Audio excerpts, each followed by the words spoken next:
দেশের ক্রিকেটে এখন সবচেয়ে বড় প্রশ্ন, কে দেবেন বাংলাদেশ ক্রিকেটের নেতৃত্ব। সবশেষ টি-20 বিশ্বকাপের পরই এই ফরম্যাটের অধিনায়কত্ব ছাড়তে চেয়েছেন শান্ত।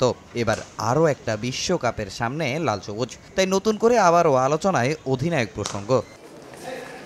নতুন অধিনায়ক নিয়ে আলোচনা হওয়ার কথা ছিল 19তম বোর্ড সভায়, তবে তামিম ইকবালের হঠাৎ অসুস্থতায় ভেস্তে গেছে বিসিবি মিটিং। যদিও অধিনায়ক হিসেবে লিটন, মিরাজ, তাসকিনকে নিয়ে ফিসফাস ক্রিকেট পাড়ায়, কিন্তু সাবেক অধিনায়কের চোখে সেরা নুরুল হাসান সোহান আর শান্তকে টি-20-র জন্য উপযুক্ত মনে করছেন না তিনি। নুরুল হাসান সোহানের কথাটা চিন্তা করেন, কারণ সে ঢাকা প্রিমিয়ার লিগও যদিও ওয়ানডে ফরম্যাট, কিন্তু বিপিএলও দেখেছি যে ভালো ক্রিকেট খেলেছেন এবং তার বয়সটা তার ফরে ক্রিকেট বোর্ড চিন্তা করে next world cup as a captain হিসাবে তার কাছ থেকে বাংলাদেশের সেরা উইকেট কিপার এবং ফিনিশিং রোলে যদি আমরা চিন্তা করি, যেহেতু মাহমুদুল্লাহও নাই, লাস্ট দুইটা বিপিএলে কিন্তু শান্ত টিমেই ভালো মতন চান্স পায়নি, খেলতে পারেনি।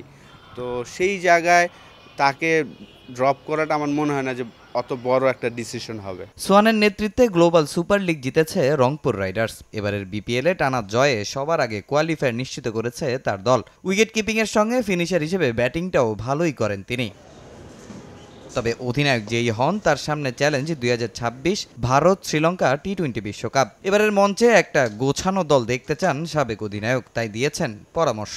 ফার্স্ট অফ অল সিলেক্ট করতে হবে যে কারা 2026 ওয়ার্ল্ড কাপে আমার মূল টিমে থাকবে। তাদের ব্যাকআপ হয়তো আরও আমরা যদি 7-8 জন রাখতে পারি, ওই প্লেয়ারদেরই অপরচুনিটি দিতে হবে। আফগানিস্তান বিশেষ করে এই জিনিসটা করে থাকেন, প্রত্যেকটা আইসিসি ইভেন্টই তারা যেখানেই খেলা হয়।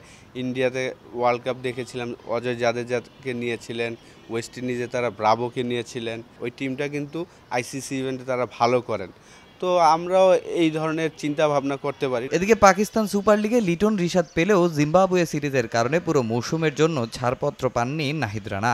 বেশিরভাগ এই সিদ্ধান্ত নিয়ে সমালোচনা করলেও সাধুবাদ জানিয়েছেন আশরাফুল। বলারের জন্য টেস্ট ক্রিকেট খেলাটা খুব ইম্পর্টেন্ট এবং এই মানের ফাস্ট বলার, এবং যেহেতু দুর্বল একটা জিম্বাবুয়ে টিম আসবে, এইখানে সে অনেক কিছু শিখতে পারবে, লম্বা স্পেল বল করা, নতুন বলে বল করা। তো আমার কাছে মনে হয় না যে খারাপ ডিসিশন নিয়েছেন যে তাকে 2টা টেস্ট খেলে তারপরে হয়তোবা যাবে। আগামী 11 এপ্রিল শুরু পিএসএল, আর বাংলাদেশ জিম্বাবুয়ে সিরিজ শুরু হবে 20 এপ্রিল।